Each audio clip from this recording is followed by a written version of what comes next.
삼성전자랑 SK하이닉스 담지 못하셨다고 너무 걱정하지 않으셔도 돼요. 6월 중에 편안하게 탑승할 기회가 옵니다. 금요일에도 코스피가 폭등했고 삼성전자가 솟구쳐 올랐죠. 현재 장세는 소외된 중소형주나 저평가주로 붙들고 있으면 전혀 상승의 단맛을 느끼지 못하는, 그래서 최근 며칠간은 계속 시장의 체급이 나쁘다고 말씀을 드렸지만은 다소 비싸 보이더라도 시장의 중심이었던 삼성전자나 SK하이닉스 아니면 일부 AI 반도체 섹터가 아니었으면은 돈을 전혀 벌 수 없었던 시간이었어요. 그래서 오늘 이야기에서는 지금 시장이 거의 전부인 SK하이닉스나 삼성전자 보유자분들 같은 경우에는 어떻게 해야 될지, 그리고 내가 삼성전자나 SK하이닉스가 없는 소외주만 가지고 있던 분들이라면 6월 투자 전략은 어떻게 가져가야 될지, 내 포트폴리오는 방어하면서도 그동안 못 드셨던 분들이라면 6월에는 어떻게 나도 한술 뜰 수 있을지. 왜냐하면 기존 보유자분들 같은 경우도 심리적 부담이 있는 게 단기 급등에 따라서 현재 수익권에 있음에도 불구하고 언제 팔아야 되는지 불안감이 엄습하기 때문이에요. 특히나 이제는 SK하이닉스 레버리지 ETF 광풍이 불고 있죠. 이러한 단일 종목 레버리지 ETF에 엄청난 자금이 몰리고 있어요. 이제는 반도체 아니면 수익이 안 나 투자자분들의 절박함과 확신이 결합된 결과죠. 그래서 특히나 이러한 하이닉스 레버리지에 들어가 계신 분들이라면 하락시의 고통이 배가 되죠. 강심장이 아닌 이상은 매우 견디기가 어렵습니다. 특히나 인버스 상품의 수익률이 오르면 원래 주식을 팔 생각이 없던 장기 투자자분들도 공포를 느끼고 투매에 동참하게 되죠. 종목의 본질적 가치랑 상관이 없는 패닉 셀링을 유도하면서 시장을 교란해요. 당연히 하이닉스는 300만원, 400만원을 갈 수도 있는데 지금 당장 갈지 아니면은 폭락 후 조정 이후에 갈지 이건 아무도 모릅니다. 현재 이 레버리지 상품이 하루 마이너스 25%, 플러스 25% 왔다 갔다 이미 정상적인 투자 영역을 벗어났고 도박판 같은 상황을 연출하고 있어요. 지금 현재 배팅이 마치 홀짝 게임과 같은 거죠. 더불어 코스피가 3% 넘게 오를 때 코스닥은 반대로 3%가 빠지는, 지수 통계상 굉장히 보기 힘든 수치고 26년 3월 이전에 봤던 움직임들이죠. 결국 시장 전체가 오르는 게 아니라 삼성전자, SK하이닉스 특정 대형주로만 모든 유동성이 쏠리고 나머지 90%의 종목은 버려지고 있음을 뜻하고 있어요. 이 흐름이 그래서 5월 29일 금요일 오전에서 오후로 넘어가는 구간에 확실하게 드러났는데, 금요일 오전 10시 정도만 하더라도 전체 프로그램 순매도가 약 마이너스 7천억 정도, 그리고 비차익 매도의 경우 마이너스 1조 정도 됐는데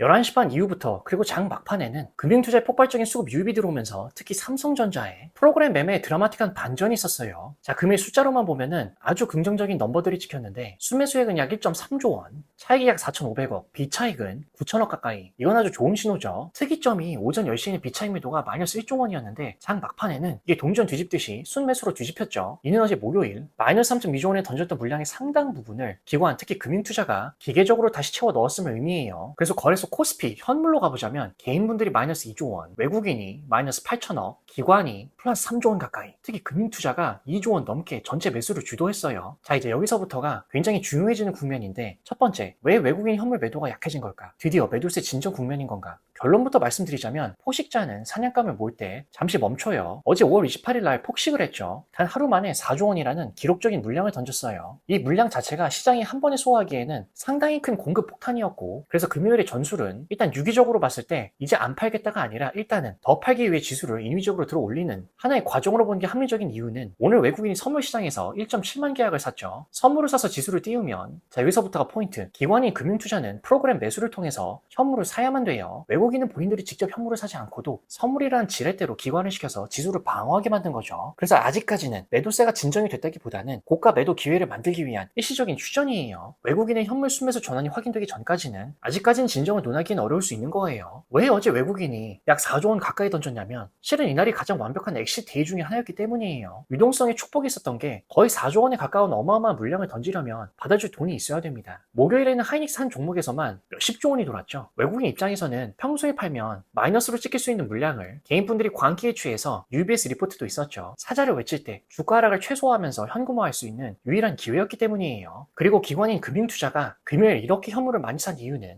그 이유 중에 상당 부분은 외국인의 선물 매수 때문에 그런데, 붕어빵 가게를 생각해보시면은 지금 붕어빵 한 개가 현물이 1,000원이에요. 내일 배달해주는 붕어빵 쿠폰, 이 선물이 갑자기 1,200원에 거래가 됩니다. 금융투자들의 행동은 대부분이 그런데 쿠폰이 훨씬 비싸네. 기관은 즉시 1,000원에 실제 붕어빵을 사고 현물을 매수하죠. 1,200원에 쿠폰을 매도해요. 이게 선물 매도죠. 결국 명일이 되면은 붕어빵 가격이 오르든 내리든 상관없이 금융투자는 무조건 200원의 확정 이익을 얻어요. 즉 외국인이 선물을 사서 쿠폰 가격을 높여놓으면 금융투자는 이 1200원 이익을 얻기 위해서 자신의 의지와 상관없이 기계적으로 현물을 사들여야 됩니다. 나쁘게 말하면 지수 왜곡이라고도 할 수 있고, 다만 숫자들을 추적해 봤을 때는 금요일 지수 폭등의 상당 부분은 외국인의 선물 플레이에 기인한 거죠. 자, 여기서 정말 중요한 게 최근 며칠 동안 기관에서 특히 금융투자가 지수를 견인하는 모습이 너무 자주 목격되죠. 솔직히 외국인이 복귀하지 않고 국내 기관, 특히 금융투자가 견인하면 되는 거 아닌가? 아니, 지수만 올라가고 코스피만 폭등했으면 됐지. 다만 확실한 팩트 중에 하나는 이 금융투자의 자금에는 치명적인 한계가 있어요. 이 금융투자 자금의 본질은 차익거래 성격이 중점이에요. 선물과 현물의 가격 차이가 벌어지면 기계적으로 들어왔다가 그 차이가 좁혀지면 단 몇 시간만 해도 2조 원을 다시 던질 수 있는 메뚜기적 성격을 가지고 있는 거예요. 물론 외국인도 단일 하나의 주체로 보면 무리가 있지만은 대부분은 패시브, 액티브 펀드 운용을 하죠. 한번 들어오면 수조 원 단위로 몇 달간 유지되는 성격을 가지고 있어요. 그래서 지금 폭등이 이 상승이 안착을 하려면 왜 외국인 자금이 필요하냐? 기관인 금융투자는 지수를 띄울 수 있어요. 그게 며칠간에 보여줬던 일이죠. 하지만 지탱할 힘은 약합니다. 이렇게 사상 초고가를 경신한 주가를 안착시키려면 누군가 그 비싼 가격에서 물량을 받아내면서 장기 보유해줘야 되는데 그 역할을 할 수 있는 유일한 큰 손이 외국인 그리고 연기금이기 때문이죠. 금융투자가 견인하는 장은 사상 누각의 확률이 매우 높은데 실은 과거 데이터를 보면 훨씬 더 복잡해요. 금융투자가 띄울 수는 있지만은 지탱할 힘은 없다. 이 명제는 어떻게 보면 지나치게 단선적일 수 있죠. 자, 그렇다면 과거 데이터를 한번 후벼 파봐야겠죠. 실제로 금융투자는 그런데 26년에 들어서만 1분기에 20.5조 4, 5월에 29.7조를 순매수하고 있어요. 숫자로만 봐서는 단순한 단발성 개입이 아니라 구조적으로 외국인 물량을 받아내는 역할을 6개월째 지속하고 있는 거죠. 그러니까 단순히 또 띄우기만 한다고 보기에도 어려울 수 있는 거예요. 하지만 여기서부터가 오늘 꼭 들으셔야 될 내용인데 지탱할 힘이 없다라는 그 우려가 조금 더 데이터 아래로 내려가 보면은 꽤 명확한 근거를 드러내고 있습니다. 과거 2년 동안의 데이터 중 너무 멀리 가진 말자고요. 외국인 대규모 순매도 플러스 금융투자의 방어 매수가 연속으로 이어진 구간을 전수 추출해보자면 4가지 핵심적인 케이스가 도출되는데 외국인 물량에 대한 흡수율 기준으로 나래비를 세워보자면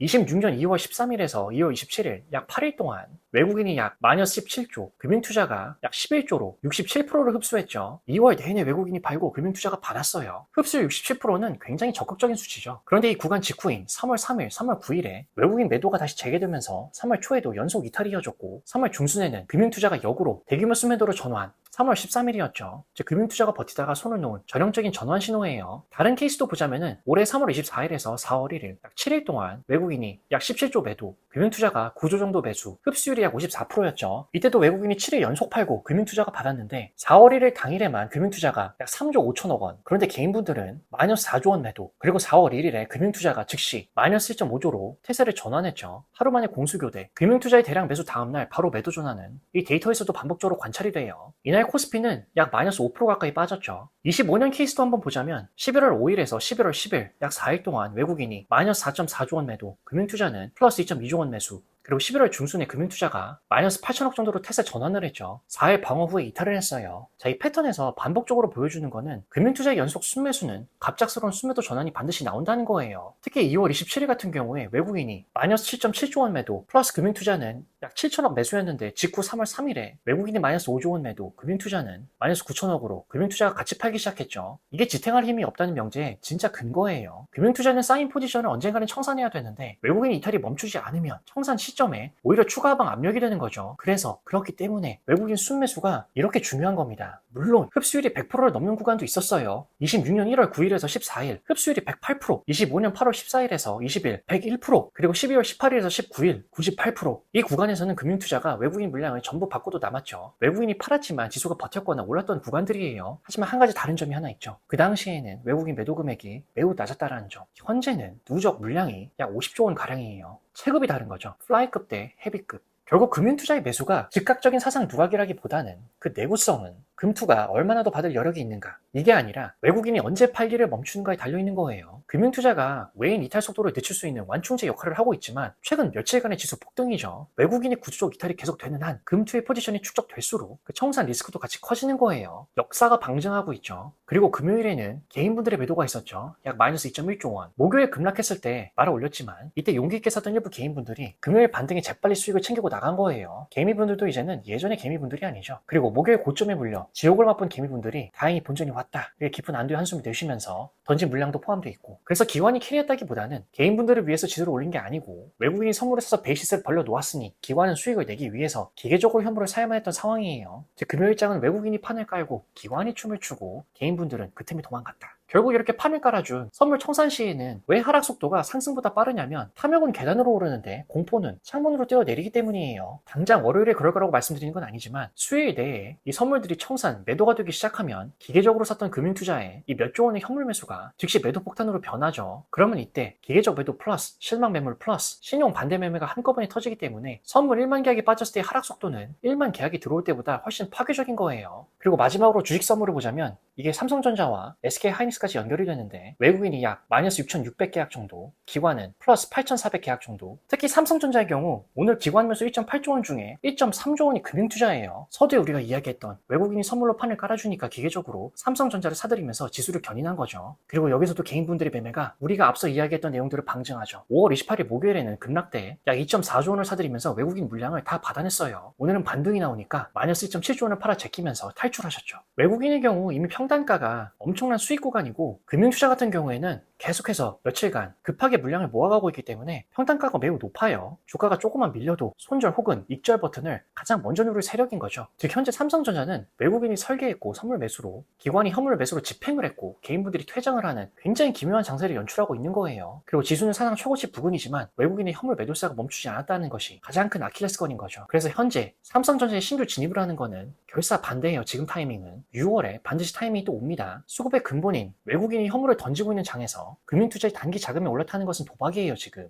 그리고 이제 바로 옆에 있는 SK하이닉스를 뜯어보자면 역시나 외국인이 가장 먼저 씨를 뿌리고 가장 먼저 수확했죠. 이 5월 27일, 29일이 결정적인 구간이었는데 5월 27일 수요일에 약 13% 폭등할 때 외국인은 고작 413억 정도를 샀을 뿐이에요. 반면에 5월 28일 목요일에는 마이너스 2조, 29일 금요일에는 마이너스 1조. 이 UBS의 재평가 리포트가 쏟아지는 현재 고점 구간을 3개월 농사의 최종 엑시트 구간으로 확정 지은 거예요. 그리고 금융투자는 역시나 뒤늦은 축제의 주체자였죠. 5월 27일 수요일 주가를 폭등시킨 장본인은 금융투자였고 이분들은 외국인이 던지기 시작한 시점에 가장 비싸게 물량을 받아낸 거예요. 그리고 개인분들은 현재 전형적인 하이닉스의 상투 물량을 받아낸 역할을 충실하게 수행 중이신 거죠. 외국인이 이미 50% 이상의 평가 수익을 확보한 상태고 앞으로 주가가 200만원 밑으로 떨어져도 여전히 이익이에요. 그래서 공격적으로 던질 수 있는 거죠. 그리고 금융투자는 5월 27일 폭등 시점에 대량 진입했기 때문에 현재 거의 본전 혹은 소폭 수익 구간, 손실을 가장 싫어하는 세력이시기 때문에 팀장님한테 엄청 쪼여요. 220만원이 무너지면 이분들의 손절 물량이 폭포수처럼 쏟아지는 거죠. 연기금이 특히 5월 내내 지속적으로 매도를 하고 있어요. 국가 자금은 이미 하이닉스를 고평가 영역으로 보고 비중을 축소하고 있는 거죠. 즉 현재 시점에서의 냉정한 결론은 에너지의 소진이고 매수 주체의 부진이에요. 연기금도 팔고 있고 금융투자는 단기 차익에만 몰두하고 있어요. 이제 남은 매수 주체는 더 오를 것이라고 믿는 지수가 폭등하고 있잖아요. 개인분들밖에 없는 거예요. 수급적으로 매우 위험한 구간인 거죠. 그렇기 때문에 6월 한 달간이 그동안 삼성전자, SK하이닉스를 타지 못했다면 이제는 나도 먹어볼 수 있는, 올라탈 수 있는 절호의 기회가 될 수 있는데 통계적으로 종합지수가 2개월 이상 연속 급등한 경우는 드물어요. 5월 말인 현재 시점에서 6월은 현재 취약해진 수급, 체력 구조로 봤을 때 조정이 올 수 있는 확률이 굉장히 높은 거죠. 그렇기 때문에 6월 조정기에 우량 종목을 천천히 모아간다면 그동안 포모에 휩싸이신 분들이라면 7월에는 나름대로 큰 수익을 기대할 수 있는 거예요. 다른 훌륭한 회사들도 많지만 그래도 포트 안에 삼성전자와 SK하이닉스를 조정 이후에 태워두어야 되는 이유는 현재 한국 시총 1위에서 3위가 삼성전자, 하이닉스, SK스퀘어 등 모두 메모리 반도체 관련주이기 때문이에요. 이분들의 비중이 50%를 넘기 때문에 지수의 급등락은 피할 수가 없는 숙명이죠. 즉 6월 조정했을 때 빠지는 만큼 다시 상승을 할 때에도 그만큼 크게 오를 수 있다는 거예요. 그래서 소외된 중소형주나 저평가주로 붙들고 있기보다는 다소 비싸 보이더라도 시장의 중심인 AI 반도체 섹터로 옮겨가는 것이 냉정하지만 기회비용 측면에선 내 마음이 편할 수 있는 거고 그리고 기존 보유자분들 같은 경우는 평단이 낮으신 분들 말하는 거예요. 주도주를 잡았다면 굳이 달리는 말에서 내리실 필요는 없는 거예요. 이 중간에 흔들림에 물량을 빼기지 않는 것도 중요하죠. 내 잔고가 플러스인 상태를 유지하면서 그 심리적인 우위를 확보하는 게 끝까지 수익을 챙길 수 있는 유일한 길인 거고 특히나 대장주의 경우는 하락장에서도 가장 마지막에 빠지고 어떻게 보면 지금 보여주는 그 현상이죠. 반등 시 가장 먼저 가장 강하게 튀어 올라요. 반면에 주변주는 하락시 같이 빠지고 반등 시 소외되는 굉장히 외로운 상황이 발생할 수 있는 거죠. 최대한 분석을 해드리고 있긴 하지만 분석이 상식을 이기지는 못하는 것 같아요. 지금은 어쩔 수 없이 반도체가 가장 좋은 시대라는 그 논리가 시장을 지배하는 상황이고 진짜 버블의 끝은 아무도 모르죠. 단기 수급의 체력만 짚어드리면서 특히 신규 진입자분들 같은 경우에는 조금만 더 기다려라. 타이밍은 온다. 이렇게 말씀을 드리는 거고 평단이 낮으시고 장기 보유하시는 분들이라면 빠졌다가 올라오는 오른쪽 어깨 가격에서 파시면 되는 거예요. 그리고 6월 조정 이후에 다시 한번 강하게 튀어오를 때 이 장세 끝이 어디인지는 아무도 모릅니다. 그래서 평단이 낮으신 분들은 끝까지 들고 가시고, 그게 솔직히 중간에 팔고 재진입을 못하는 것보다 훨씬 높은 수익률을 보장할 수 있는 거예요. 그렇기 때문에 눌림목에서 반등할 때는 매수, 이격도가 과하게 벌어지면 매도, 전고점 돌파시는 홀딩을 하되, 단타를 하시는 분들이면 롱바디 양봉이 나오면은 과감히 수익 실현. 그리고 포모는 금지예요. 내가 모르는 영역에서 남들이 돈을 버는 것에 대해 배를 아파할 필요가 없습니다. 모르는 곳에서 돈을 벌려다가 급하게 들어가다가 반드시 물리게 되는 거예요. 그래서 지금은 화도 나고 당황스러운 시점이시겠지만, 감정적인 매수와 매도는 최악의 결과를 초래해요. 느긋하게 시장을 관조하면서 6월 조정을 준비하고, 그렇다고 또 이때 만약 크게 빠져서 공포스럽다고 눌림목에서 다시 한번 그 기회를 잡을 수 있는 마지막 찬스를 놓치시면 안 되는 거예요. 하반기에 큰 수익을 준비하는 담대함이 필요한 거죠.